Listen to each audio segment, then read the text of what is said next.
Hello, my name is Jonathan Coxall and I'd like to welcome you to the Macmillan Study Skills video lessons. There are 5 video lessons in this series and each video lesson has one of these, a PDF worksheet which you can download from the Mondadori website.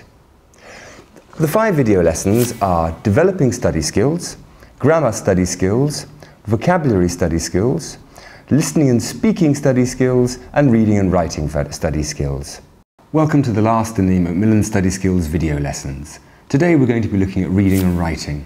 I hope you've already downloaded your PDF worksheet from the Mondadori website. So as with the listening and speaking study skills, we're going to do the same with the reading and writing study skills by splitting it into 2. The first 3 slides will look at the reading aspects and the last 3 will look at the writing. First we're going to look at prediction, general and specific information, guessing words from context. Then we're going to look at some writing study skills by looking at brainstorming, keeping a mistakes checklist, and organising ideas into paragraphs. So, as with the listening skills, with reading texts we can predict a lot from the images we see. Here we have, for example, a snowboarder, so we can think about mountain sports. What we don't know is that in actual fact it's going to be looking at the dangers of snowboarding, and in this case, avalanches. Also, we should be looking at the text questions. In this case, for example, it says, read this text and choose a good title. How avalanches start, how to survive an avalanche, or accidents in the mountains. What we need to do is to be thinking about what we expect the text to be about and to be really thinking about the topic, whether it be in our own language or in English, but we need to be predicting what's going to be in the text. It will help us tremendously. Once again, as with the listening, it's always a good idea to split the text into 2. The first time you read, look for general information. The second time, look for the specific information. So, with the first reading, we said we need to read the text quite quickly and perhaps ignore any words which we don't understand. What's important is to understand the overall meaning. The second time you read the text, you'll be able to find the specific information you need and spend time trying to guess what the words that you don't know mean.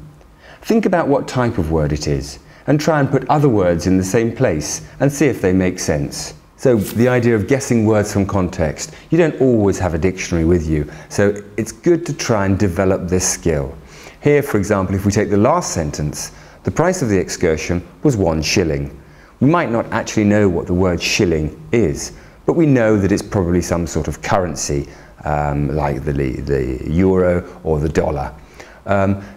Practice this skill. It will really help you when you find words that you don't know what they mean to have an idea and to try and guess what they are from the context that they're in. So moving on to the section which looks at writing skills. We're going to first look at brainstorming. Imagine you've been asked to write an article or to write something about magazines. What magazines you read, as much information as you can about magazines.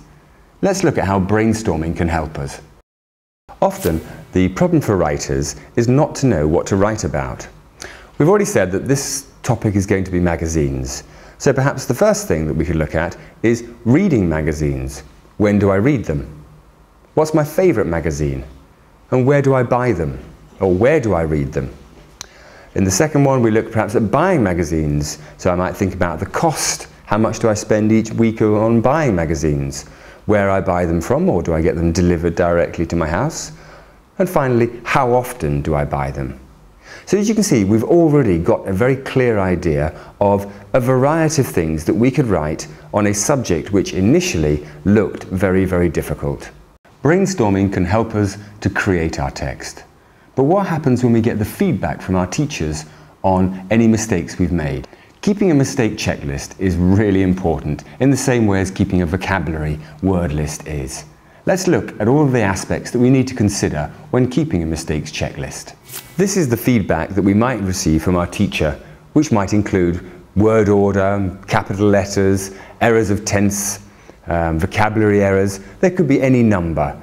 What perhaps we should do with this information is to then draw 3 columns.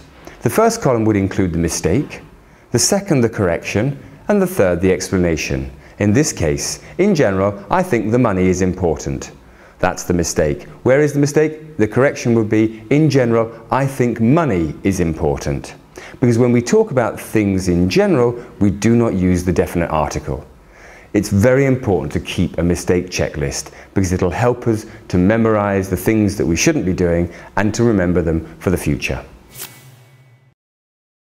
Right, now let's imagine for this particular writing activity, we've been asked to write a letter. This letter is a letter in which we have to express our opinion. So perhaps we want to get an idea of which paragraphs we're going to, or how many paragraphs we're going to use, and to get a bit of an order to our writing.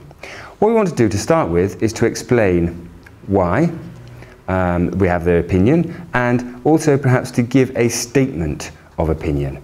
This is key for the success of our writing piece. We really need to be able to express clearly what our statement of opinion is. Secondly, what I would do is then think about the first paragraph, what my first paragraph needs to include. Firstly, you need to give your opinion on any particular subject, and then I would always give an explanation. This is then repeated in the second paragraph. Okay, so you have again another paragraph which gives an opinion and an explanation. The third paragraph perhaps needs to think about other people. So we should always include what other people have thought or express their opinions, and also talk about what those opinions are and develop it further. Finally, we might want to close, or we should close with, in the fourth paragraph, a clear conclusion. A conclusion which will wrap up nicely all of our writing. As you can see, we know that we're talking about the idea of expressing opinion. This has taken me no more than a minute and a half, but it's already given me a very, very clear structure which I can follow when developing my letter expressing opinion. So that brings us to the end of the Reading and Writing Study Skills video lesson, and indeed to the end of the series. I hope you've enjoyed them and that you can put them to good use. Look forward to seeing you again sometime in the future. Bye-bye.